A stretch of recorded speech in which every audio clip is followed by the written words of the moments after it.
그 사람이 갑자기 헤어지자고 했습니다. 그 사람은 아니겠지만 나한테는 갑작스러운 일이었습니다. 혼자 생각하고 결정하고 이건 너무 이기적인 것 같습니다.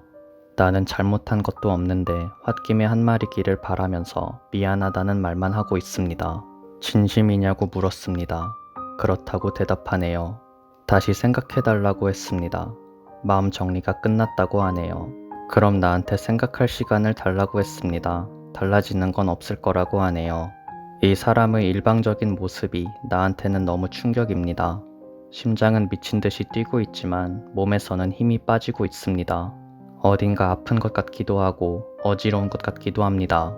화가 나면서도 두렵기도 하고 시원하게 욕을 해주고 싶다가도 그 사람을 달래주고 싶기도 합니다. 나로서는 도저히 감당할 수 없는 이 감정이 슬퍼할 틈도 안 줍니다. 만나서 이야기하자고 했더니 돌아온 말들이 나를 비참하게 만듭니다.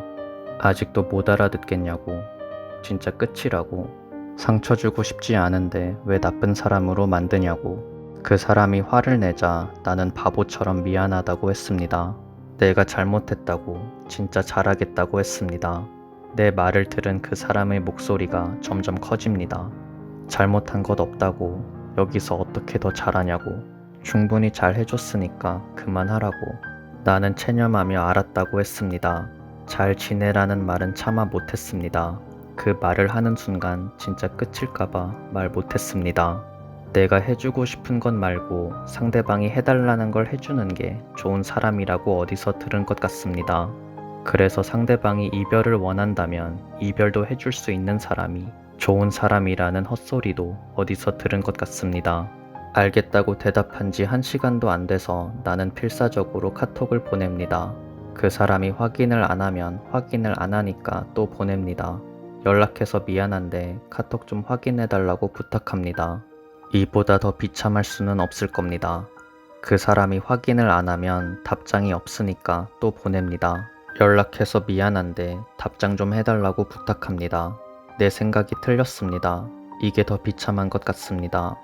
나는 답장을 기다리지 못하고 다시 한번 미안하다고 카톡 보냅니다. 그리고 답장이 올 때까지 내가 먼저 연락할 일은 없을 거라고 했습니다. 그런데 답장이 올 때까지 연락 안 하겠다고 했으면서 답장이 올 때까지 카톡으로는 모자라 이제는 전화까지 하고 있습니다. 이중인격자가 된 것 같습니다. 내가 봐도 내가 없어 보입니다. 어쩌면 내가 무서울 수도 있을 것 같습니다. 그런데 이렇게 계속 하다 보면 그 사람을 설득할 수 있을 것만 같았습니다. 카톡을 많이 보낼수록, 전화를 많이 할수록 내 진심에 감동해서 미안하다는 말과 함께 아무 일 없었다는 듯이 다시 돌아올 것만 같았습니다. 사람 마음을 노력으로 한순간에 되돌릴 수 있을 줄 알았습니다. 하지만 그 사람은 처음부터 이럴 생각이었던 것처럼 나를 너무나도 쉽게 무시하고 있었습니다. 화를 내고 싶었던 건지 보고 싶었던 건지 그 이유는 모르겠지만 무언가에 홀린 듯이 그 사람을 찾아갔습니다. 내심 그 사람이 반어법을 사용하고 있기를 바랐던 것 같습니다. 사실은 그 사람도 나와 헤어지고 싶지는 않지만 나의 마음을 시험하고 있다고 생각했던 것 같습니다. 그래서 지금 그 사람은 내가 찾아와서 잡아주기를 바라고 있고 내가 울면서 사과하는 모습을 본다면 오히려 그 사람이 더 미안해하면서 돌아올 것만 같았습니다. 모든 게 쉽게 해결될 거라고 생각했습니다. 지금까지 아무런 답변도 해주지 않았던 사람이 내가 집 앞에서 기다리고 있다는 걸 알고 나서야 답장을 해줬습니다. 찾아와줘서 고마워하는 건지 아니면 짜증이 난 건지 알 수 없었지만 거기서 기다리라고 했습니다. 막상 그 사람을 만난다고 생각하니까 겁이 나기 시작했습니다. 어제도 본 사람인데 오늘 처음 보는 것 마냥 떨렸습니다. 함께 했던 시간들이 있는데 내가 온 게 싫지만은 않을 겁니다. 그 사람이 나타났습니다. 처음 보는 그 사람의 모습이었습니다. 완전히 다른 사람을 보는 것 같았습니다. 나를 벌레 보듯이 바라봅니다. 더러운 게 앞에 있는데 치울 수 있는 방법이 없어서 고민하고 있는 것처럼 내 앞에서 크게 한숨을 쉽니다. 그리고 그 한숨은 멈추지 않습니다. 그 사람의 눈빛 한 번으로 내 자존감은 바닥을 칩니다. 그 사람의 한숨 한 번이 내 심장을 깊게 찌릅니다. 이게 원래 이 사람의 모습인가 의심이 들 만큼 충격적입니다. 나를 사랑한 적은 있었을까? 의심이 들 정도로 나를 함부로 대합니다. 무슨 말이 오고 갔는지도 모르겠습니다. 확실한 건 그 사람은 내 말을 들으려고 하지 않았고 자기 할 말만 하고 일어났다는 겁니다.